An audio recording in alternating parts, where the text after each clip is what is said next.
Case নিয়ে অভিষেক বন্দ্যোপাধ্যায় বিদেশ চলে গেলেন, আপনার কি ধারণা উনি কি আর ফিরবেন না?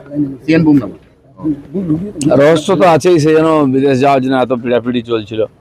আমরা জানি একজন আম্মা ছিলেন দিল্লিতে 28খানা সুটকেস নিয়ে এসেছিলেন।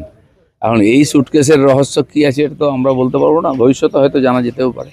হ্যাঁ, কিন্তু উনি যে পিড়াপিড়ি করছিলেন চোখের চিকিৎসা পরবর্তীকালে উনি সুপ্রিম কোর্ট পর্যন্ত যান। ফাইনালি ওনার চোখটা দেখে সুপ্রিম কোর্টের মনে হয়েছে যে হ্যাঁ, হি ডিজার্ভস আ ট্রিটমেন্ট, বেটার ট্রিটমেন্ট। তা বলে 20খানার সুটকেস। ওটাই প্রশ্ন, পারমিশন নেয় যে মানুষের যাচ্ছে সুটকেস। এখন সুপ্রিম কোর্ট অনুমতি দিয়েছে, কিন্তু 20টা সুটকেসের অনুমতি দিয়েছে কিনা সেটা আমার জানা নেই। বলো। অভিষেক বন্দ্যোপাধ্যায়ের সমস্ত মামলার রক্ষা কবচে আবেদনের শুনানি, মোট 16টা মামলা বিচারাধীন রয়েছে আজকে। কেস তো প্রতিদিন বাড়ছেই, আরও হবে। মানুষ ভয়ে কথা বলতো না, ডায়মন্ড হারবার থেকেই সমস্ত মামলা আসবে।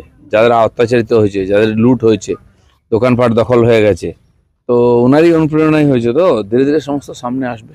সুমিত রায়ের 4টে মামলার রক্ষা কবচেও আজকে আবেদন। সবাই রক্ষা কবচ চাইছে, রক্ষা কবচ না, যারা কোর্টকে মানতো না, অস্বীকার করতো, আজকে কোথায় কোথায় কোর্টে যাচ্ছে কেন? ওরা রক্ষা কবচ, কোর্ট কতদিন রক্ষা কবচ দেবে? যে অপরাধ করেছে তদন্ত হচ্ছে, তথ্য সামনে এলেই কিছু রক্ষা কবচ থাকবে না।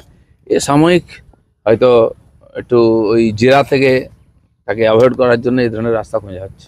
মসজিদে মাইক খোলা নিয়ে প্রতিবাদে আজকে পথে নামছেন সিদ্দিকুল্লাহ চৌধুরী। সিদ্দিকুল্লাহ চৌধুরীর বিরুদ্ধে একাধিকবার নিজেরই যারা সমর্থক কর্মী তাদেরকে কন্ট্রোলে না রাখতে পারার অভিযোগ উঠেছে বারবার। এইসব কিছু লোক আছে উটকো হঠাৎ ভেসে ওঠে, তারা হেরে ভূত হয়ে গেছে। মানুষকে খেপিয়ে একদিন যে রাজনীতি করে এসছে, মুসলমান সমাজকে ঠিকানা নিয়েছিল এরা। মুসলমানরা গত 15 বছরে কি পেয়েছে একবার হিসাব করে হোক। কেন্দ্রের পাঠানো কিছু টাকা তাদেরকে ঘুষ দেওয়া হয়েছে, একটা স্টাইপেন্ড 2জনকে 3জনকে দেওয়া হয়েছে। তারা বাধ্য আজকে অন্যায় ঝান্ডার তলায় হাঁটতে। এখন তারা সবচেয়ে বেশি কনফিউজ, কোন ঝান্ডাটার তলায় হাঁটবেন, কোন ঝান্ডা হাতে নেবেন। সেজন্য মুসলমানরাও চিন্তাভাবনা করুন কাকে নেতা বলে মানবেন, যারা সত্যি তাদের সমাজের উন্নয়নে চায়, নাকি তাদের দিয়ে রুটি সেকে নিচ্ছে এরকম লোককে। ঝাড়খণ্ড আন্দোলন বা সিজেপি আন্দোলন কি ঝাড়খণ্ড উত্তপ্ত, কিন্তু ঝাড়খণ্ড নিয়ে কারোর মুখে কোনো ইন্ডি জোটের মুখে তো কোনো কথাই নেই। দেখুন, ওখানে কোশ্চেন লিগকে নিয়ে ছাত্ররা আন্দোলন করছেন, আর তাদের সে অধিকার আছে। কিন্তু যারা দিল্লিতে নাটক করেছিল, রাজনৈতিক ড্রামা হলো ওখানে মন্ত্রীকে পদত্যাগ করার জন্য, তাদের কিন্তু মাঠে দেখা যাচ্ছে না। আমার তো মনে হয় এটা ছাত্রদের আন্দোলন করার অধিকার আছে, তারা করেই থাকেন, কিন্তু এই তারা দালাল ছিল ছাত্রদের নাম করে লোককে বোকা বানিয়েছে, তারা এক্সপোজ হয়ে গেছে এই সুযোগে।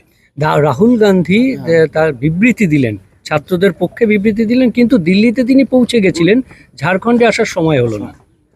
না, সেই জন্য আসবেন, হয়তো জবাব তো দিতেই হবে, দিল্লি হোক আর ঝাড়খণ্ডই হোক। এই যে ছাত্রদের খেপিয়ে যারা রুটি সেঁকেছে রাজনীতির, তাদেরকে জবাব দিতে হবে সমাজের সামনে। না, এটাই জিজ্ঞাসা, দিল্লিতে গরম ঝাড়খণ্ডে নরম, এর কারণটা স্ট্যান্ড পয়েন্টটা। কারণ তাদের সরকার আসলে কোনো না কোনোভাবে নরেন্দ্র মোদীজিকে টার্গেট করতে হবে।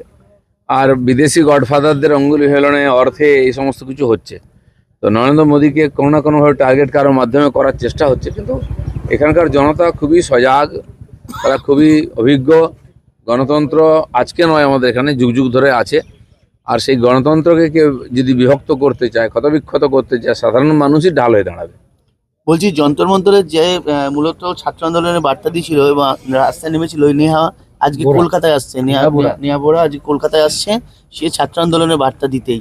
অভিযোগ উঠছে যে উনি কোনো মঞ্চ পাননি, কারণ ওরা মঞ্চ চেয়েছিলেন, বিভিন্ন কারণ দেখিয়ে সেই মঞ্চের পারমিশনটা শেষ পর্যন্ত এই যে নেতার নেত্রী হয়, যার পিছনে লোক থাকে, তার মঞ্চ লাগে না, রাস্তাই তার মঞ্চ। এরা তৈরি করা নেতা, তৈরি করা মঞ্চ, তৈরি করা মিডিয়া দিয়ে নেতা হয়। আমরা দেখেছি কমিউনিস্টদের যে অনুযায়ী আন্দোলন হতো ওখানে, আর ওখান থেকে নিয়ে এসে এখানে ভোটে লড়ানো হতো। এটা করা হয়, তারা কোথায় গেল আজকে? এই যে হঠাৎ ক্রিয়েটেড নেতা রাতারাতি হয়ে যায় না, মানুষ তাদেরকে স্বীকার করে না। গোটা কলকাতা জুড়ে গতকাল উত্তর কলকাতা স্পেশালি ভয়াবহ অবস্থা হয়েছে, তাদের ভেসে গিয়েছে রীতিমতো প্লাবিত। প্রশ্ন হচ্ছে এটাই যে বোর্ড ভেঙে চলে যাওয়া, তড়িঘড়ি করে চলে যাওয়া, তার ফল কি ভুগতে হচ্ছে এখন মানুষকে? দেখুন, প্রত্যেক বছর আগস্ট সেপ্টেম্বরে বৃষ্টি হয় আর এই দুর্দশা হয়, এটা কোনো শর্টকাট সমাধান নেই। যত শহর, খালি কলকাতায় কেন বলছেন, বাকি শহরগুলো দেখুন দুর্দশা কী চলছে চারিদিকে। আর ড্রেন বন্ধ করে, পুকুর বন্ধ করে, মানুষের অবস্থা দুর্বিষহ।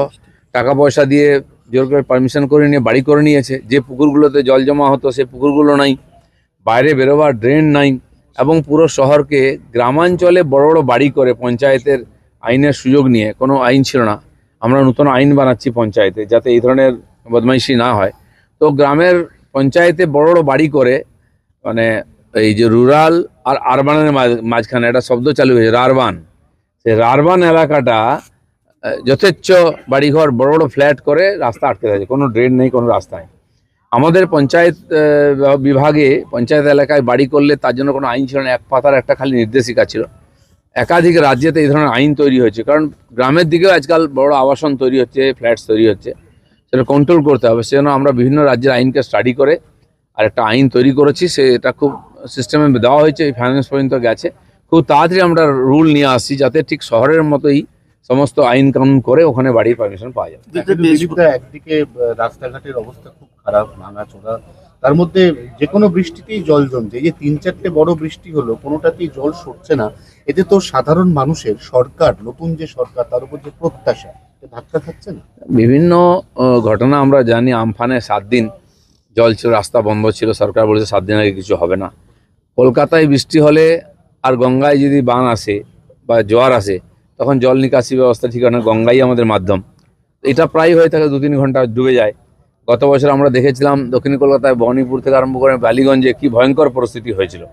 কলকাতার অভিজ্ঞতা নতুন নয়, ঠনঠনিয়া কালীবাড়ি এলাকায় বিস্তীর্ণ এলাকা জল জমে একেবারে কল স্ট্রিট পর্যন্ত। তো এইগুলোর স্থায়ী সমাধান করতে হবে ধীরে ধীরে, পুরো প্ল্যান করে, মাস্টার প্ল্যান করে। পুরনো ড্রেন, আন্ডারগ্রাউন্ড যে ড্রেন, সেগুলো জমে গেছে, বৃষ্টিটাকে পরিষ্কার করা উচিত এবং স্থায়ী সমাধানের জন্য রাস্তা বার করতে হবে, খালের সঙ্গে সম্পর্ক বার করতে হবে। আমার মনে হয় এটা যারা ইঞ্জিনিয়াররা আছেন, দরকার হলে আন্তর্জাতিক স্তরের যারা এক্সপার্ট আছেন তাদের সহযোগিতা নিয়ে স্থায়ী সমাধান করা হোক। একটা বৃষ্টি লোক কাটিয়ে দিতে পারে, এত বছর চলেছে, কিন্তু পরের বার থেকে যাতে এর কোনো সমাধান হয় রাস্তা দেখা উচিত। বিরোধীরা পশ্চিমবঙ্গে বৈধ ভোটারদের নাম দ্রুত ভোটার তালিকায় অন্তর্ভুক্তির জন্য এসআইআর ট্রাইব্যুনাল গঠনে আজকে মামলা হয়েছে। আজকে দ্রুত যাতে শুনানি হয় এবং অধীর রঞ্জন চৌধুরী এই মামলাটা করেছে যাতে বৈধ দেখুন, ভোটার এক নাম। সময় যখন এসআইআর এখানে লম্বিত হয়ে গেছিল টিএমসি চক্রান্তে, 228 জন না কত জজকে বাইরে থেকে ম্যাজিস্ট্রেট নিয়ে এসে এখানে এমার্জেন্সিতে করা হয়েছিল। তারপরে কয়েক লাখ নাম বাদ থেকে গেছে, সেই সিস্টেম চালু হচ্ছে, ধীরে ধীরে সবাইকে এর মধ্যে ইনক্লুড করা হবে। লাস্ট কোশ্চেন, সেটা হচ্ছে এনসিপিআর 20 জন সাংসদের সাংসদ পদ খারিজের জন্য আজ অভিষেক বন্দ্যোপাধ্যায় লোকসভা স্পিকারের সঙ্গে দেখা করবেন। দেখুন, আইন ঠিক আছে, 2/3 যদি একদিকে হয়ে যান সেটাই পার্টি হয়ে যায়। এখন ওই এক্সারসাইজ করেই সময় কাটিয়ে নিজের সমর্থকদের একটুখানি উৎসাহ দিচ্ছেন। হিন্দি